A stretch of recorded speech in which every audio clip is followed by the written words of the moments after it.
नमस्कार। एक बार फिर से उपस्थित हूं आप सबके सामने रविवार के कार्यक्रम में आप लोगों के प्रश्न और उसके उत्तर के साथ उपस्थित होता हूं। वो 10 कुंडलियां जो आपके सामने लेकर के आया हूं, उसमें से सबसे पहली कुंडली हिमाचल प्रदेश की शिमला से है। बड़ी अधीर होकर के इन्होंने बात कही थी, पंडित जी एक माँ की बात सुन लो। ऐसा बिल्कुल नहीं है, इतना अधीर होने की कोई आवश्यकता नहीं है। मैं प्रत्येक प्रतिक्रिया को देखता हूं और आप लोग जरूर लिखा करिए, मैं बिल्कुल उसे प्रत्येक दिन चेक करता हूं। थोड़ी व्यस्तता के कारण कई बार जवाब नहीं दे पाता, पर मैं उस काम को खुद ही करता हूं। इस वजह से आप लोग परेशान बिल्कुल भी ना होइएगा कि कभी कभी उत्तर नहीं देता हूं, तो उससे कोई चिंता वाली बात नहीं है। अब कार्यक्रम के आरंभ में ही एक बात बता देता हूं, जरा ध्यान से समझ लेना इस बात को। बताता हूं। भोजन करते हैं तो पेट किसका भरता है? आपका ही ना। मैं आप ही से बात कर रहा हूं। भोजन करते हो तो पेट किसका भरा? आपका भरा। तो जब कल्याण करने की बात आएगी आपके खुद के, जहां पे आपके खुद के कल्याण करने की बात होती है, वहां कोई दूसरा आपका कल्याण कैसे कर सकता है? और दूसरों के कर्मों से आपके जीवन के मार्ग को कैसे प्रशस्ति मिलेगी?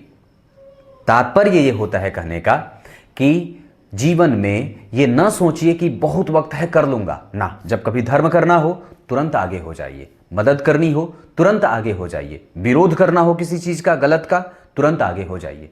इससे आपके ऊर्जा में बढ़ोतरी होती है। और जब कभी भी गौ सेवा की बात हो, दान देने की बात हो, निरंतरता से आगे बढ़ते जाइए। ये आपके जीवन को लक्ष्य की तरफ पहुंचाने के ये सहायक कर्म होते हैं, जिसे अवश्य ही कर लेना चाहिए। कैसी लगी बात? अच्छी है ना? पर इसे जीवन में उतारने की आवश्यकता होती है। ये सिर्फ आप लोग बोल देते हैं पंडित जी बड़ी अच्छे बात बोलते हैं। अच्छी बातें बोलने से नहीं, करने से होती है। शुरू करते हैं आज का कार्यक्रम। ये नाम है इनका मधु भास्कर नाम है।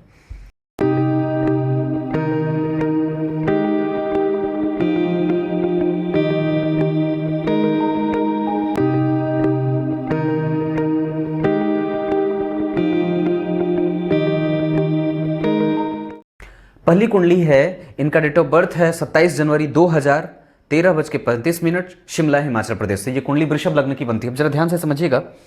कुंडली वृषभ लग्न की बनी, लग्न के अधिपति शुक्र अष्टम में बैठ गए, पर ये व्यवस्थित होंगे क्योंकि इस भाव का अधिपति, समझिएगा यही बात समझने वाली है। यहां पे कई लोग इसको कहेंगे कि ये कमजोर है, पर कमजोर नहीं है। लग्न के अधिपति का अष्टम में जाना व्यक्ति के जीवन को प्रवृत्ति में खोजी प्रवृत्ति बना देते हैं। और इस भाव का अधिपति चूंकि गुरु इसे देख रहे हैं, लग्नेश पे गुरु की दृष्टि पड़ जाएगी तो व्यक्ति का अनुभव बड़ा बेहतर होगा, व्यक्ति का ज्ञान का पक्ष अच्छा है, आप इसको पढ़ा सकते हैं, बहुत आगे जा सकती हैं यह जातिका रिसर्च वगैरह के क्षेत्र में, शिक्षक के क्षेत्र में, शिक्षण कला के क्षेत्र में। मंगल दिग्बली होकर के बैठे हैं, जहां का अधिपति नीच का है, बाहर भेजिए, दूर भेजिए जन्मस्थान से, बिल्कुल सटीक अच्छा होगा। आपने इसको कमजोर कैसे कहा था? परमात्मा की कुंडली कभी भी कमजोर नहीं होती, ये बात याद रखने वाली है। सूर्य और बुध जहां व्यक्ति को धार्मिक परिप्रेक्ष्य में मजबूत करेंगे, धार्मिक दृष्टिकोण देंगे, वहीं केतु उसमें वृद्धि देंगे कि यहाँ का अधिपति नीच का है, निसंदेह भाग्य थोड़ा कमजोर है, इस वजह से बजरंगबली की पूजा कर लेनी चाहिए। उस पे राहु का प्रभाव, जहां के अधिपति चंद्रमा जाकर के नीचा विलासी हो रहे हैं। रोग में ध्यान देना है, स्वास्थ्य का। मैं एक एक बात बता रहा हूं, समझ में तो आ रही है ना? यहां के अधिपति चंद्रमा रोग में बैठे। पराक्रम में व्यक्ति कई बार आलस्य करता है, मेहनत कम करता है और आलसी होता है, रात में ज्यादा देर तक जागिए मत। और चूंकि सूर्य की स्थिति जो है वो बहुत बढ़िया है, पर राहु से प्रभावित है। बुद्धिमान तो बनेगा क्योंकि बुध को राहु देख रहा है, पर सूर्य को भी देख रहा है। अब यहां पे ऐसी स्थिति में अगर बात करता हूं तो सूर्य अच्छे हैं, वो डिग्री में 12 अंश के हैं, युवावस्था में होंगे वो। गुरु मंगल भी शिक्षक योग लगा रहे हैं, इनको पढ़ाई के क्षेत्र में भेजिए, क्योंकि रिसर्च का क्षेत्र यहां शुक्र खुद बैठा है। मैं 100% गारंटी से बात बोल सकता हूं, व्यक्ति को रिसर्च का क्षेत्र त्याग में जाना चाहिए, उधर का प्रयास करना चाहिए।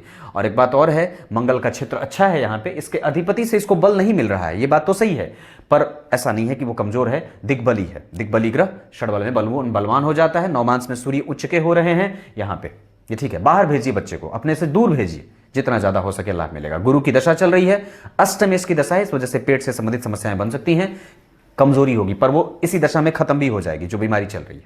क्लियर है? परेशान क्यों थे आप?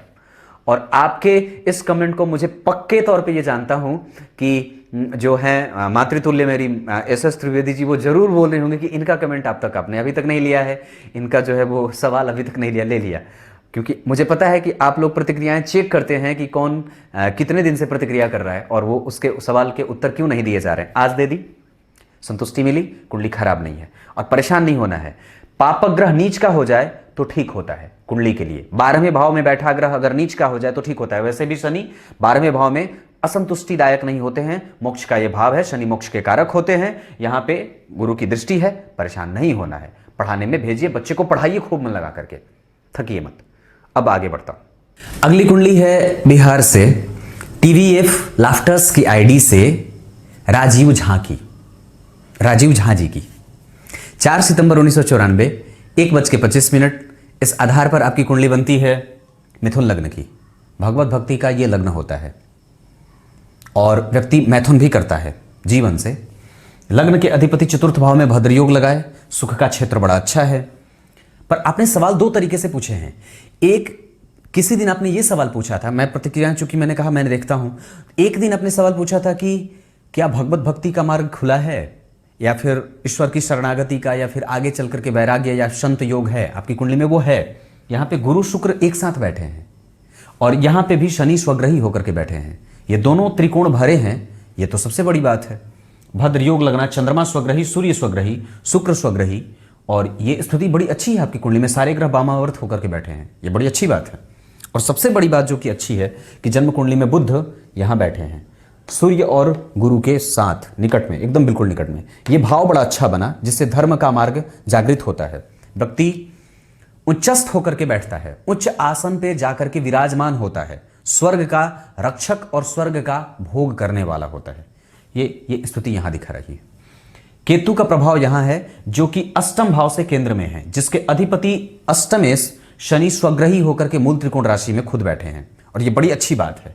और चंद्रमा बढ़िया, ये कुंडली बड़ी बेहतरीन है, इसको आगे बढ़ाइए। आपने ये सवाल और भी पूछा था कि काम लेट लतीफी से होता है, क्योंकि शुक्र पे अभी राहु का संबंध चल रहा है। पिछले 1 साल से 2 साल से आपका काम विलंब में हो रहा होगा, हर काम अंतिम में जाकर के रुकता है। पर यह वक्त अभी 2022 तक आपको ऐसे परेशान करता रहेगा। गणेश जी की पूजा करिए, पक्की बात है। गणेश जी के मंत्रों का जप, बजरंगबली के हनुमान चालीसा का पाठ 11 बार प्रत्येक मंगलवार को, फिर देखिए रॉकेट की तरह आपका काम भागेगा। अगली कुंडली की तरफ आता हूं। अगली कुंडली है अंकिता अधिकारी, काठमांडू नेपाल से। 16 अक्टूबर 1997 सुबह 7 बजे इस आधार पर आपकी कुंडली बनी तुला लग्न की। अब जरा विचार करिएगा, तो तुला लग्न की कुंडली बनी, लग्न के अधिपति शुक्र जाकर के जन्म कुंडली के धन भाव में बैठे हैं, सप्तमेश और धनेश के साथ। ये मारक भाव है दोनों, तो इस वजह से ये थोड़े से कमजोर भी होंगे। पर धन योग है। सूर्य 12वें हैं और वो लाभ के अधिपति होकर के 12वें जाकर के शनि और चंद्रमा। आपने पूछा है सवाल, मन बड़ा परेशान रहता है, तो वो होगा ना, क्योंकि यहाँ पे आलस्य भी आपको ज़्यादा आता है और चंद्रमा के साथ शनि हैं और अभी वो एक्टिव भी हैं। शुक्र में शनि चल रहे हैं, तो शुक्र और शनि का संबंध तो ठीक है। तो शुक्र कहाँ के अधिपति? लग्न के। और शनि कौन? इस कुंडली में कारक। भाव दोनों अच्छे, ग्रह भी अच्छे, पर चूंकि शनि चंद्रमा का विषदोष बना, रोग पैदा कर रहे हैं मानसिक, क्योंकि 12वें भाव पे बैठे हैं सूर्य जो कि पापी भाव के अधिपति हैं, जिसको पहले से ही राहु ग्रास रहा है। तो ये स्थिति है। सूर्य की स्थिति ठीक नहीं है, गुरु भी कमजोर हो रहे हैं क्योंकि चतुर्थ भाव में ही नीच के हो रहे हैं। तो ये स्थिति है। मन का भाव जो है वो शुक्र के साथ मंगल है, मंगल उद्वेगी बनाता है। और ये स्थिति जो है वो उस पे कि अगर विचार करिए तो शनि चंद्रमा, शनि मीन राशि बनती है, मीन राशि के अधिपति राशि से बलहीन कर रहे हैं, राशि को बल दे नहीं रहे, क्योंकि जिस राशि के आप हो और जिस लग्न के हो उस लग्न का अधिपति तो मंगल के साथ बैठा, तो उसमें उग्रता, व्यग्रता और चिंता ज्यादा रही और व्यक्ति जो होता है वो इरिटेटिव नेचर का हो जाता है, तुरंत ही गुस्सा, तुरंत ही क्रोध, तुरंत ही शांत हो जाना। उसको बैलेंस करने का कारक होता है सूर्य, तो वो 12वें चले गए, नीचा विलासी बढ़ रहे हैं और वो पापी भाव के अधिपति भी तो पाप प्रभाव दे रहे हैं। व्यक्ति का दिमाग हमेशा जलता रहे, तो सूर्य और शनि का प्रभाव और जन्म कुंडली में बैलेंस करने का ग्रह सूर्य कमजोर हो रहा है, गुरु कमजोर हो रहे हैं। तो पहले अपने प्रवृत्ति को अच्छा बनाइए, सूर्य की पूजा करिए। रविवार के दिन सूर्य को अर्घ देने के बाद आदित्य हृदय स्तोत्र जरूर पढ़ा करिए, हाँ ये पक्की बात है। और रविवार को या प्रत्येक दिन रात्रि को नमक कम, बिल्कुल कम, बिल्कुल कम, बिल्कुल कम, नहीं के बराबर। आपकी कुंडली में ये दशा जो ठीक होगी वो शुक्र में शनि वाली, वो दशा खराब नहीं है, पर ये भाव एक्टिव है, इस वजह से आपको परेशानी में उलझा रहा है। बात ये है, इसको ठीक करने का एकमात्र उपाय बजरंगबली की पूजा और सूर्य के आत्मविश्वास को बल देने की आवश्यकता है, क्योंकि चंद्रमा रोग में बैठा है और मीन राशि वैसे भी भटकने वाली राशि होती है। राशि का अधिपति कमजोर है, उसको कहीं से कोई बल मिल नहीं रहा है, इस वजह से वो और भी परेशान हो जाता है। तो यहाँ पे कोई मंदिर हो उसको धोने का काम शुरू कर दीजिए। आप तो वैसे भी अभी 1997 की हैं, आपके पास अवस्था भी है। यहाँ पे गुरु जो पति है वो नीच का है, इस वजह से दाम्पत्य को शुरू करने से पहले कुंडली अच्छे से मिला लेना चाहिए। और एक बात बता दूं, तो ऐसे आपकी कुंडली में अगर दाम्पत्य के बारे में विचार करूं तो दाम्पत्य खराब नहीं है। वो मैं क्यों बोल रहा हूं, क्योंकि लग्न में नवमांश कुंडली में स्वग्रही होकर के शनि बैठे हैं, भाग्य भाव के अधिपति बुध जाकर के दशम स्थान को बैठ करके चतुर्थ में देख रहे हैं, तो ये अच्छी बात है। वहां पे अगर देख रहा हूं तो गुरु जो हैं वो बुध को देख रहे हैं, मंगल को देख रहे हैं, दाम्पत्य खराब नहीं है। पति बीमार हो सकता है, इस वजह से विवाह करने जाइएगा तो लड़के को जरा निकट से बुला करके पूछ लीजिएगा, बीमार तो नहीं रहते हो, पेट ठीक ठाक तो रहता है, ये बात जरूरी है। तो ये बात है, और बाकी क्या है, तो वो चीजें तो ठीक है। परेशान क्यों होते हैं, आपका मन परेशान है, और उसको ठीक करने का उपाय आत्मबल की मजबूती, नमक का कम सेवन, बजरंग बली की पूजा, नित्य प्रतिदिन मंदिर का दर्शन, सूर्यार्घ का काम शुरू कर दीजिए। इतना सा काम है, बाकी तो चीजें ठीक हैं, कोई परेशानी वाली बात नहीं है। दशा खराब नहीं है, दशा अच्छी है, लग्नेश की दशा अच्छी होती है, इसी दशा में विवाह भी हो जाएगी 2028 से पहले तक। अभी तो दशा अभी बाकी है, 1997 के हैं आपके पास, अभी वक्त भी है। अब अगली कुंडली की तरफ पढ़ता हूं। अगली कुंडली अनुष्का पांडे जी की है, विशाखापट्टनम आंध्र प्रदेश से, 7 जून 2006, 14:50। निखिल जी बोल रहे हैं मेरे कि आज की सारी कुंडलियां माता बहनों की ही हैं। हाँ बिल्कुल, लगभग सभी, और एक दो हैं जातक भी हैं। इस आधार पर कुंडली बनती है तुला लग्न की। अब जरा समझिएगा अपने आप को कि तुला लग्न का बनना, लग्न में व्यक्ति लगातार, अभी इनके कमेंट रेगुलर आ रहे हैं और खूब मेरे कार्यक्रम ये देख रही हैं। पर बहन जी एक बात बता देता हूं, गुरु चंद्रमा लग्न में बैठे हैं, ये बड़ा अच्छा होता है। आपकी कुंडली में चंद्रमा शुक्ल पक्ष के एकादशी का है, पूर्णेंदु हैं आप, सुंदर होंगे, क्योंकि लग्न का अधिपति शुक्र जाकर के जन्म कुंडली में लग्न को देख रहा है। और ये एक बात बताता हूं, जरा समझिएगा, अगर आप सुंदर हो तो इसमें आपका कोई ना तो गुण है और ना ही कोई दोष है। दोष तब कहा जाता है जब व्यक्ति सुंदर होने के साथ सुंदर बुद्धि ना रखता हो। हां, और कोई अगर कुरूप है तो उसमें उसका दोष क्या है, कुछ भी तो नहीं, बिल्कुल, क्योंकि कुरूप तो मैं भी हूं और कोई भी हो सकता है। दरअसल उसके कुरूप होने में उसका एक दोष मुझे कोई बता दे, कोई एक दोष कि वो कुरूप इसलिए है, क्यों है, उसमें उसका क्या दोष है भाई। और अगर कोई सुंदर है तो उसमें उसकी महत्ता क्या है, क्या अर्जित कर लिया उसने अगर कोई सुंदर है, और क्या हट गया उसका उससे जो अगर कोई कुरूप है। यह परमात्मा का आशीर्वाद है, चाहे जैसा मिले स्वीकार करो, आगे बढ़ो। पर विद्वता जाहिर है कुंडली में, क्योंकि गुरु और चंद्रमा लग्न में शुक्र लग्न को देख रहे हैं, ये बेहतरीन होती है स्थितियां, व्यक्ति को एजुकेशन के क्षेत्र में जबरदस्त लाभ की स्थिति बनती है। अपने मन को खाली कंट्रोल करके रखिएगा, क्योंकि केतु 12वें हैं और सूर्य अष्टम में है, ये ठीक नहीं होता है, ये ठीक नहीं है, यहां से ये ठीक नहीं है, ये पक्की बात है। ये सूर्य अष्टम में और गुरु चंद्रमा के साथ आपको विदुषी बना रहे हैं। चंद्रमा मन है, वो अगर गुरु के साथ बैठ जाए तो गुरु का बल यूं बढ़ जाता है, क्योंकि गुरु को तब चंद्रमा का बल मिल जाता है, यानी कि गुरु के साथ, ज्ञान के साथ व्यक्ति का मन भी जुड़ जाता है। समझ में तो आ रही है चीजें। अब उसके बाद बुध को देखिए, बुध भद्र योग भाग्य भाव में, शनि और मंगल व्यक्ति को टेक्निकल क्षेत्रों में ले जाने वाला बना रहे हैं। यहां से व्यक्ति का कैरियर बड़ा ग्रोथ करेगा, कंप्यूटर के सेक्टर में जाइए, डॉक्टर बन जाइए, जो बनना चाहते हैं बनिए ना, क्या दिक्कत है। यहां का अधिपति योग कारक है, मंगल के साथ बैठा है, नीच का होते हुए भी वो गुरु से केंद्र में आना, गुरु का लग्न में बैठना, नीचत्व भंग हुआ। चंद्रमा केंद्र में 2-2, 3-3 तरीके से मंगल का नीचत्व भंग हो रहा है। दशम स्थान में पापग्रह बड़े अच्छे परिणाम करते हुए देखे जाते हैं। लग्न का चंद्रमा, शुक्र चंद्रमा, व्यक्ति का पति अच्छा हो, व्यक्ति का दाम्पत्य अच्छा हो, व्यक्ति की बुद्धि अच्छी हो। पर सूर्य कमजोर है, मित्र नहीं बनाइए ज्यादा, नुकसान होने का खतरा होता है, क्योंकि चतुर्थ स्थान के अधिपति शनि जो है उसे देख तो रहे हैं, पर मंगल के साथ है जो कि सप्तम भाव के अधिपति हैं। बहुत ज्यादा मित्र ना बनाइएगा, बहुत ज्यादा नहीं, क्योंकि सूर्य अष्टम में या छठे में चले जाते हैं तो जीवन को देर से पटरी पे लाने के कई बार कारण भी सिद्ध होने लगते हैं। हड्डियों का ख्याल, पेट का ख्याल, ये जरूरी है। भाग्य भाव बड़ा अच्छा, दशम स्थान बहुत अच्छा। शुक्र यहां पे अकेले बैठे हैं, विवाह पति जो होगा वो सुंदर होगा, श्रेष्ठ होगा और विद्वान होगा, और दाम्पत्य भी अच्छा होगा, क्योंकि इससे केंद्र में गुरु हैं, तो अच्छी बात है। परेशान बिल्कुल भी नहीं होना है। अभी राहु की दशा है, मन भटक रहा होगा, इसको कंट्रोल कर। ये 21 के 5वें महीने से और भी बढ़ेगा, पर 2021 के आपको एक लाजवर्त धारण कर लेना चाहिए। 2027 तक लाजवर्त धारण करिए और कार्यक्रम हमेशा देखते रहिए। निस्संदेह बिल्कुल आवश्यकता है आप जैसे दर्शकों की, निस्संदेह, क्योंकि आप लोग जुड़े रहेंगे तभी तो काम बनेगा। और काम इसलिए नहीं बनेगा कि आप मुझे देखते हो, काम इसलिए क्योंकि आप युवा हो, ये पक्की बात है। एक बात बताता हूं बहन जी, याद रखिएगा, अगर युवा हैं तो निसंदेह युवाओं को जोड़ना ही होगा। यह विषय ऐसा है जहां निसंदेह आपको कई सारी चीजें मिल जाती हैं। अब अगली कुंडली की तरफ बढ़ता हूं। अगली कुंडली राधा रानी जी की है। यह साक्षात राधा ही हो सकती है, पर शायद कुछ लोग नहीं समझते इस बात को। अब जरा निकट से आइए, एक बात समझाता हूं। 13 अगस्त 1990 4 बजे सुबह में मेरठ उत्तर प्रदेश की यह कुंडली कर्क लग्न की बनती है। एक बात बताता हूं, समझिएगा जरा। लगभग कर्क लग्न की कुंडलियां जितनी होती हैं उसके दांपत्य में कमजोरी देखी जाती है।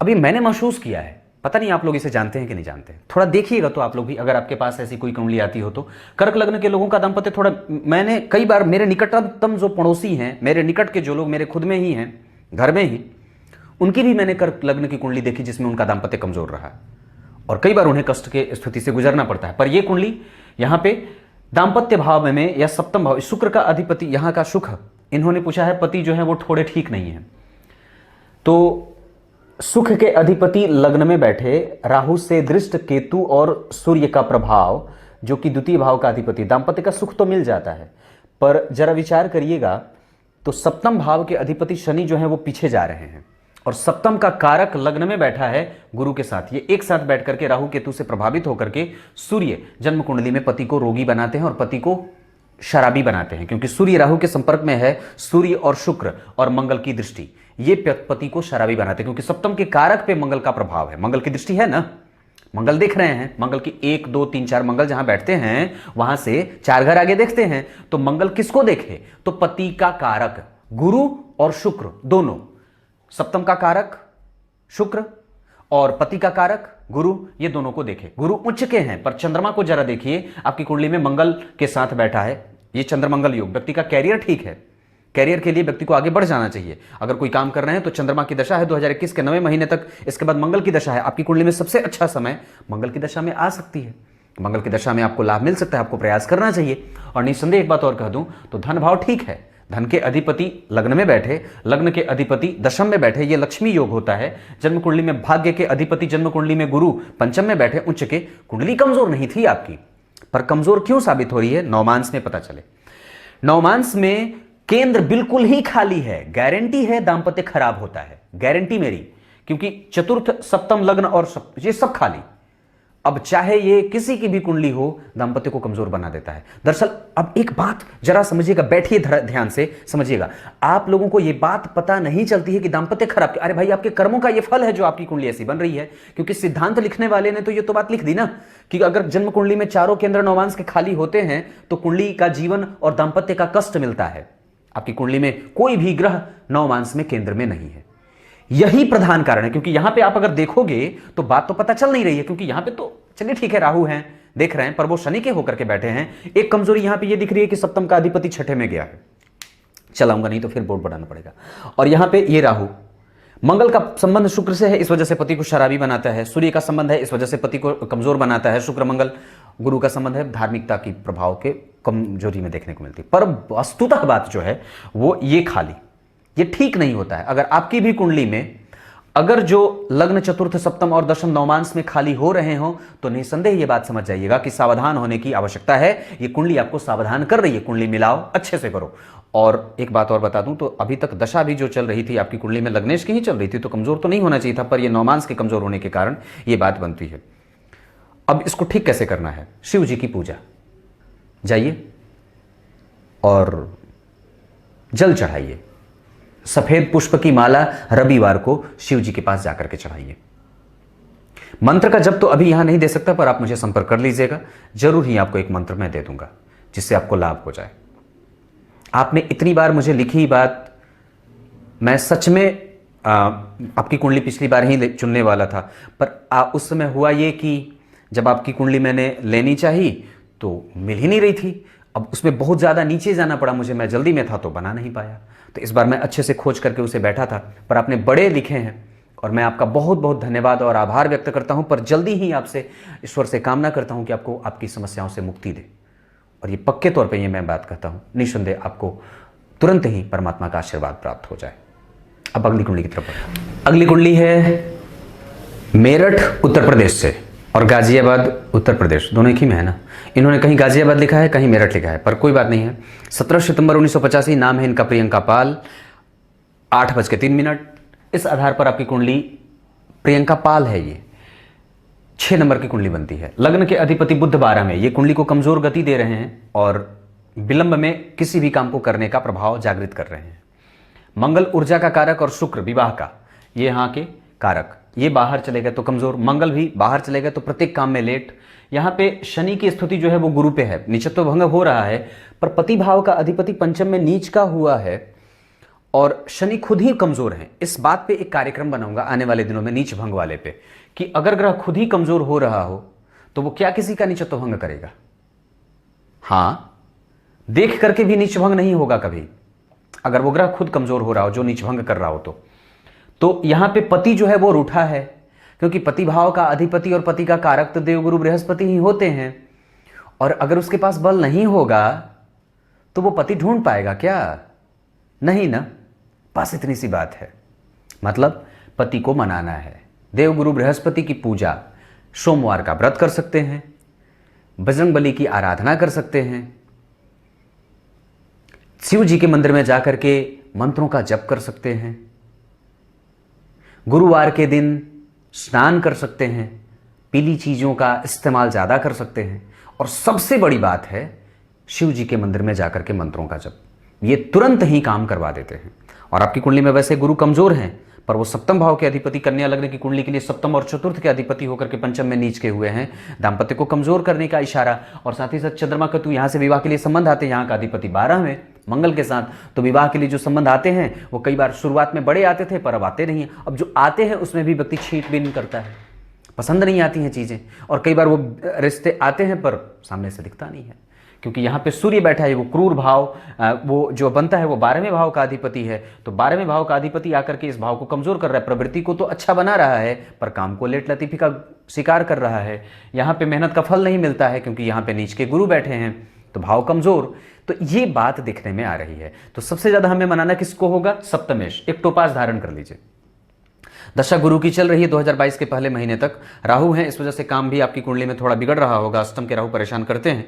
और शनि जो है वो जन्म कुंडली में पंचमे सभी 2022 में आएंगे। गोचर के आधार पर अगर देखता हूं तो जन्म कुंडली में, हालांकि आपका विवाह कमजोर नहीं है, विवाह ठीक है, क्योंकि गुरु उसे देख रहे हैं सुख भाव को यहाँ से, तो विवाह होने के बाद की स्थिति नहीं है, हो जाए वही बड़ी जो है वो कष्ट की स्थितियों में लेके जाता है। शनि मंगल 12 में है, वो कष्ट नहीं है, क्योंकि वहां पे मंगल की स्थिति बन रही है, बहुत बहुत ठीक है, वहां पे कोई परेशानी नहीं है, पर होने के लिए वो मुश्किल है। और राशि जो है आपकी कुंडली में बनती है तुला की, और इसके आधार पर अब अप्रैल से शुरू करिए काम विवाह करने का, और अगले साल, इस साल के एंड तक आपकी कुंडली में विवाह का योग अच्छा चल रहा है। गुरु का गोचर बदल रहा है तो आपको अनुकूलताओं में लेके जा रहा है।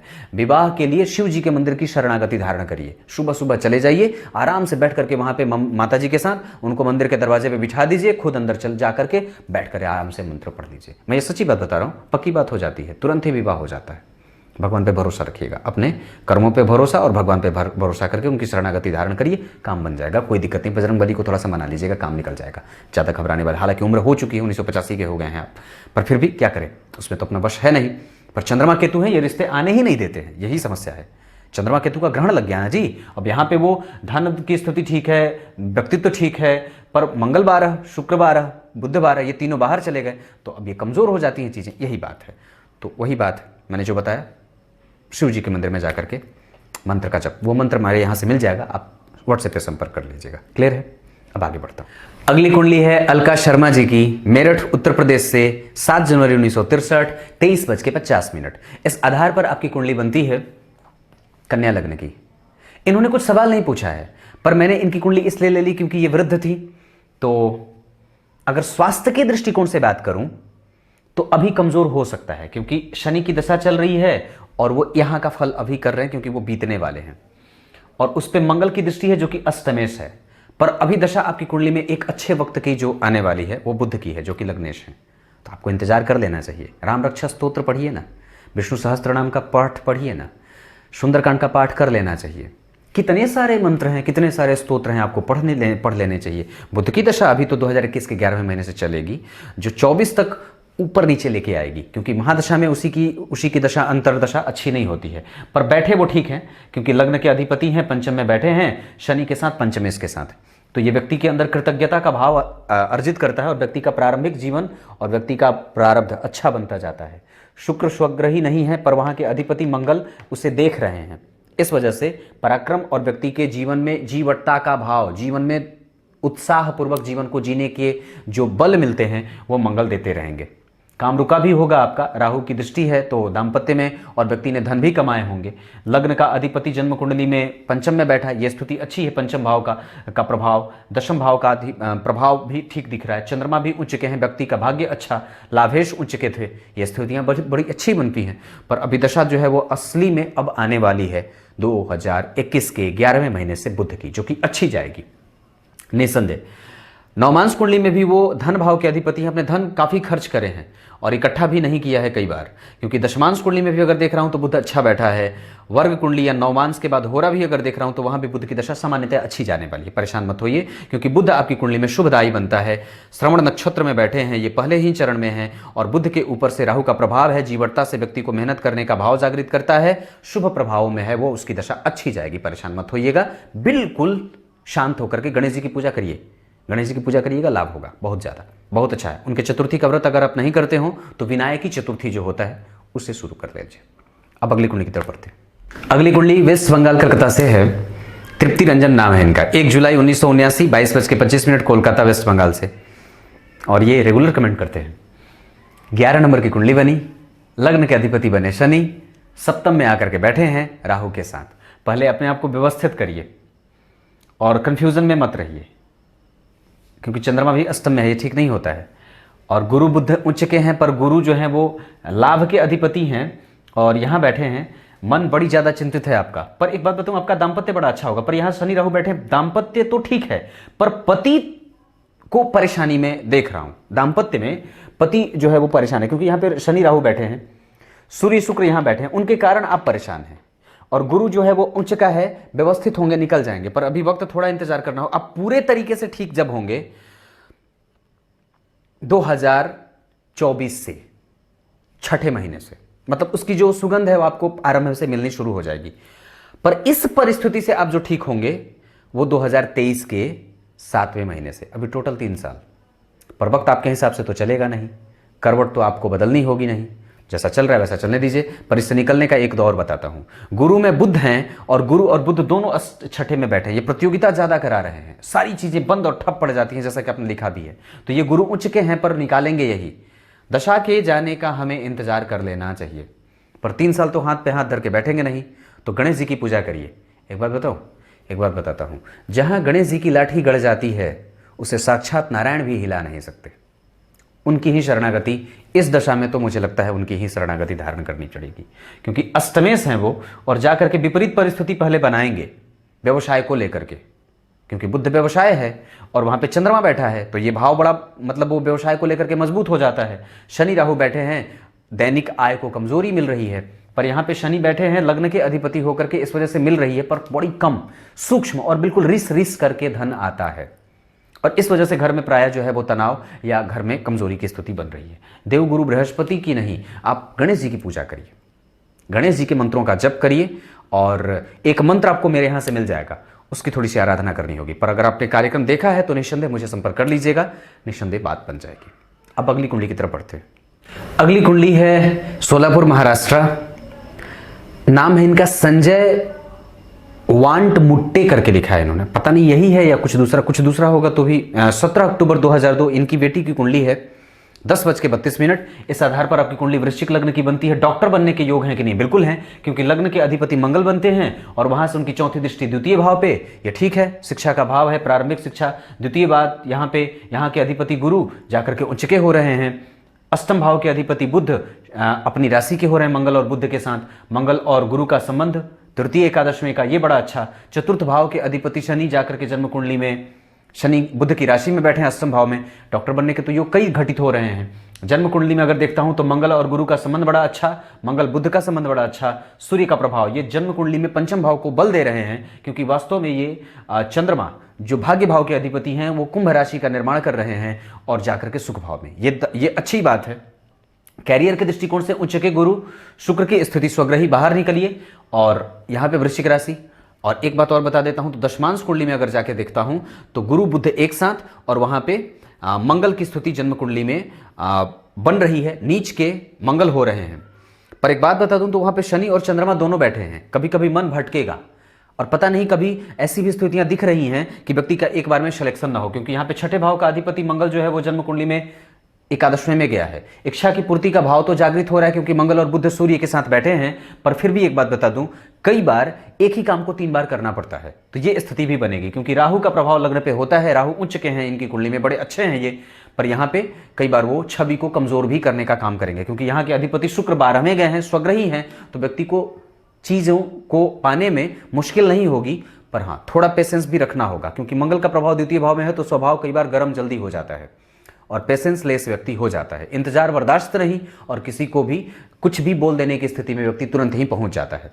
कुंडली में डॉक्टर बनने के बारे में अगर आप विचार करते हैं तो जन्म कुंडली में बुध के साथ मंगल का बैठना ही डॉक्टर योग बना रहा है। अष्टमेश के साथ अगर मंगल का संबंध बन जाए, शनि के साथ अगर मंगल का संबंध बन जाए, तो ये डॉक्टर बनने के योग बनते हैं। इनकी कुंडली में अगर दशमांश कुंडली में देख रहा हूं तो शनि मंगल दोनों एक साथ बैठे हैं, और जन्म कुंडली में छठे भाव के अधिपति सूर्य उसे देख रहे हैं। ऐसी स्थिति में डॉक्टर के कई प्रकार के योग बन रहे हैं। निस्संदेह व्यक्ति को प्रभावित होना चाहिए इससे, और व्यक्ति काम कर लेना चाहिए। आप आगे बढ़ाइए। निस्संदेह कुंडली अच्छी है, गुरु उच्च के हैं, भाग्य भाव में बैठ करके लग्न को देख रहे हैं, चंद्रमा भाग्य भाव का अधिपति होकर के चतुर्थ में बैठ रहा है, दशम स्थान को देख रहा है, यहाँ के अधिपति लाभ भाव में बैठे हैं, महाभाग्यशाली योग है। ये सब चीजें संतुलन में है, परेशान नहीं होना है। अब अगली कुंडली की तरफ बढ़ता हूं। अब चलते चलते यात्रा के अंतिम पड़ाव पे अनिरुद्ध उपाध्याय आजाद, ये हैं उत्तर प्रदेश के बिसौली से, बदायूं डिस्ट्रिक्ट लिखा है इन्होंने। 13 नवंबर 1989 9:30। इस आधार पर धनु लग्न की सवाल है, सन्यासी बनने का योग, अनुयायी बनने का योग है, सन्यासी नहीं। किसी बड़े व्यक्तित्व से जुड़ करके अपने आप को जोड़ दीजिए, वो बड़ा अच्छा होगा आपके लिए। क्योंकि धनु लग्न के हैं तो इस तरफ का जाना दिख रहा है। लग्न में शनि व्यक्ति को संन्यास्त धारण कराने वाले बनते हैं, गुरु का प्रभाव है। जन्म कुंडली के भाग्य भाव के अधिपति या नवम भाव के अधिपति पे अगर गुरु की दृष्टि पड़ जाती है तो व्यक्ति सन्यासी बनता है, जैसे कि आपकी कुंडली में है। पर वो नवमय जो सूर्य हैं वो बली नहीं है, कमजोर हैं, इस वजह से ही थोड़ा प्रभाव कमजोर होगा। तो बांधने का प्रयास खुद को करिए, फैलाना नहीं है अंदर में। क्योंकि मंगल और बुध जो हैं वो, बुध आपकी कुंडली के 7वें भाव के अधिपति हैं, गुरु बुध को देखता है तो भी व्यक्ति के जीवन में नारायण का व्यक्ति भक्त होता है, भगवत भक्ति में आचरण लीन होती है। लग्न में शनि शुक्र जो है वो जन्म कुंडली के छठे भाव के अधिपति हैं, रोग से युक्त भी होने की स्थितियां देखी जा रही हैं। पेट का रोग कई बार होता है, और अपच, एसिडिटी, कब्जियत वगैरह की समस्या बनती है। पंचम भाव के अधिपति मंगल जो है वो पंचम को देख रहे हैं, ये प्रारब्ध भाव है। व्यक्ति प्रारंभ में भी जीवन में वो धार्मिक क्षेत्रों में आने वाला और धार्मिक क्षेत्रों से स्थितियों को बनाने वाला होता है। आपकी कुंडली में लग्न को गुरु देख रहे हैं, ऐसी स्थितियों में व्यक्ति को धार्मिक क्षेत्रों से जुड़ करके, धार्मिक संस्थाओं से जुड़ करके और ये सब क्षेत्र में काम करने का योग बनता है। आपकी कुंडली के जो चार्ट बन रहे हैं वहां पे विषांसा कुंडली में सारे के सारे ग्रह 12वें बैठे हैं, ये अच्छी बात है। सूर्य, केतु, राहु, बुध, गुरु शनि के साथ है, ये बड़ी अच्छी बात है। गुरु उच्चाभिलाषी भी हैं, धर्म का क्षेत्र आपकी कुंडली में दिखता है, पर परमोच्च लेवल का नहीं है, थोड़ा कमजोर है, पर उसको बढ़ाया जा सकता है प्रयास करके, अपने अंतर मन को जागृत करके और निरंतर ही अभ्यास करके। ये बात बनती है। मैंने कुछ दिन पहले किसी से बात करी थी, उन्होंने कहा था कि मुझे ईश्वर का साक्षात्कार हुआ है। कई बार भरोसा नहीं भी होता है, पर कोई बात नहीं है, ऐसा हो सकता है क्योंकि गुरु और शनि का प्रभाव हर जगह देखा जा रहा है। भाग्य भाव में विषांसा कुंडली में भी बैठे हैं, ये स्थिति बनाती है और व्यक्ति के अंतर मन को झकझोर देने वाली, और व्यक्ति कई बार अपने आसपास की समस्याओं को देख करके उससे बेवल हो जाता है। ये आपकी कुंडली में योग की स्थिति है। कुछ इसी तरीके से आज के कार्यक्रम का समापन करते हैं। तब तक के लिए इजाजत दीजिए। मैंने जिन जिन लोगों को कही है बात कि आप मुझे संपर्क कर दिएगा, जरूर संपर्क कर सकते हैं। तब तक के लिए इजाजत दीजिए। कल एक बार फिर से उपस्थित होंगे आप सबके सामने। तब तक के लिए बहुत बहुत नमस्कार।